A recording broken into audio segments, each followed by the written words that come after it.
Salut tout le monde et bienvenue dans cette vidéo d'entraînement.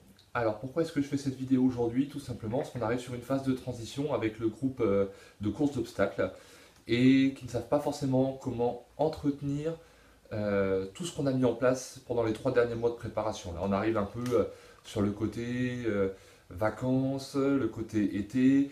Ils ne savent pas s'ils vont avoir le temps de venir s'entraîner avec moi, ils ne savent pas s'ils iront à la salle.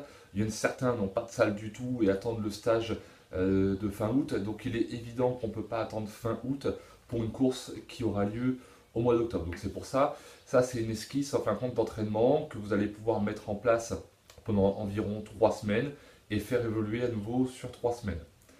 Alors, sur quoi je vais me baser comme principe d'entraînement? On va prendre ce qu'il y a de plus simple. Aujourd'hui, vous en entendez beaucoup parler, c'est la méthode Tabata. La méthode Tabata, c'est quoi? C'est 20 secondes de travail, 10 secondes de récup et 8 tours. Ok, sur le même exercice. Et j'ai sélectionné 4 exercices. Avant ça, ce que je veux, donc investissement minimum, une corde à sauter. Ça peut être super bien, c'est un très bon outil. Si vous ne voulez pas faire de la corde à sauter, et bien tout simplement, votre échauffement consistera à aller courir pendant 5 à 10 minutes pour faire monter la température du corps et ensuite à préparer un petit peu vos épaules. Ok, donc la corde à sauter, rien de compliqué.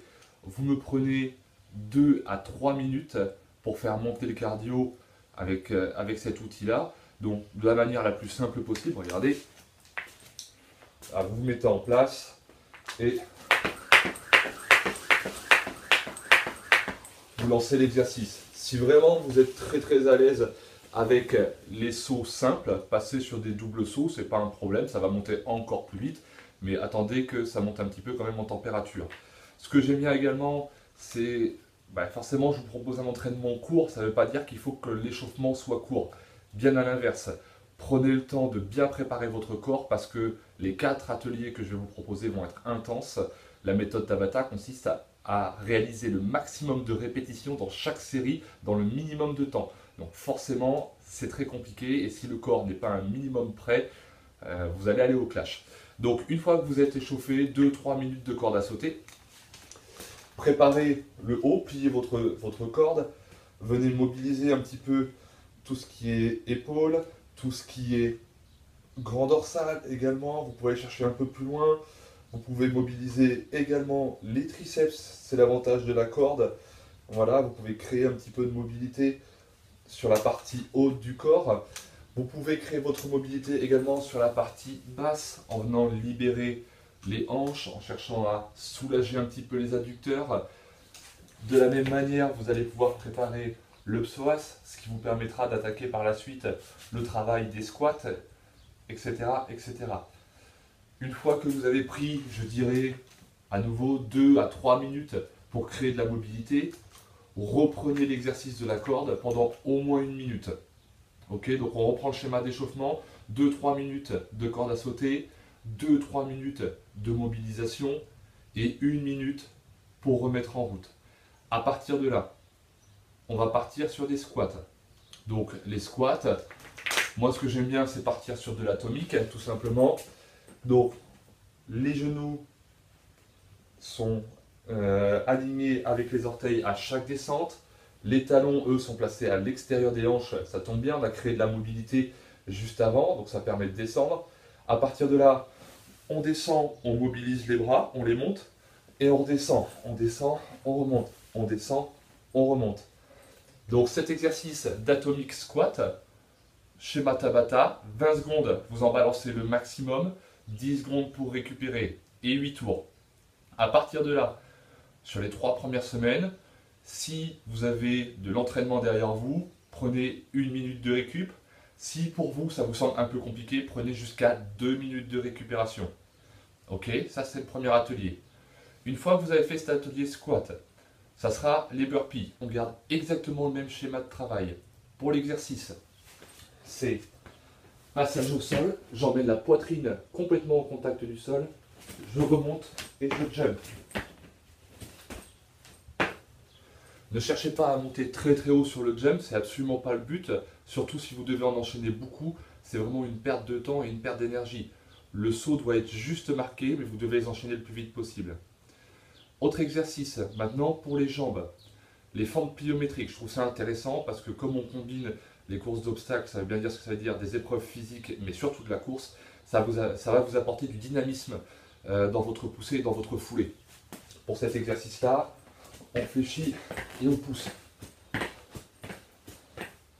Là encore, travaillez très court pour faire le maximum de répétitions et aider votre cœur à monter plus haut. Autre exercice, pour le réaliser, on va viser le dos et les biceps. Donc là, c'est pas évident, vous n'avez pas forcément ce qu'il faut chez vous. Moi, je vous conseille un parc pour enfants, un jardin public, un terrain de foot ou un terrain de rugby pour trouver une barre et venir vous placer dessous. Donc moi, je prends l'exemple, par exemple, dans une salle de musculation, vous allez trouver une barre olympique ou une barre classique. Vous placez dessous, vous la saisissez, vous levez les fesses et vous ramenez la poitrine jusqu'à la barre. Donc ça va vous aider à muscler vos bras, à muscler votre dos. Ok, donc les 4 exercices sur le principe Tabata, vous les avez. Autre exercice que je voudrais caler, parce que c'est toujours intéressant, surtout en début de préparation, de muscler le bas du dos et les abdominaux, mais surtout en profondeur, parce que c'est une fois que la sous-couche est faite qu'on peut forcer un peu plus. Vous allez travailler en gainage, les coudes sous les épaules, pointe de pied au sol loin derrière, vous poussez dans les talons, vous contractez les fessiers et vous forcez à avoir le buste le plus à plat possible. Donc faites attention, l'erreur classique c'est d'affaisser. Si vous sentez que vous affaissez le buste, du moins la partie des fessiers, stoppez l'exercice, évitez de vous faire mal. L'idéal, 30 secondes de travail et jusqu'à 1 minute. Essayez de prendre uniquement 30 secondes de récupération et vous faites 3 séries. Ok? Donc, vous avez les 4 exercices Tabata, vous avez un renforcement abdo-lombaire. Commencez par ça pendant 3 semaines. Si vous voulez le compliquer, comme je disais, au lieu de prendre 2 minutes de récup, passez sur 1. Et au lieu de prendre 1 minute de récup, incorporez la corde à sauter entre chaque exercice pour vraiment mettre de la cadence et consommer un peu plus d'énergie. Vous allez voir, ça va se faire assez rapidement. Vous pouvez le faire 1 fois, 2 fois, aller jusqu'à 3 fois par semaine. Mais je pense que 2, c'est vraiment le bon chiffre pour mettre ça en place. Et moi, je vous concocte un petit entraînement supplémentaire pour dans 5-6 semaines, pour ceux qui sont un petit peu en avance ou pour ceux qui en auront marre et qui en voudront un peu plus. Allez, rendez-vous et à bientôt.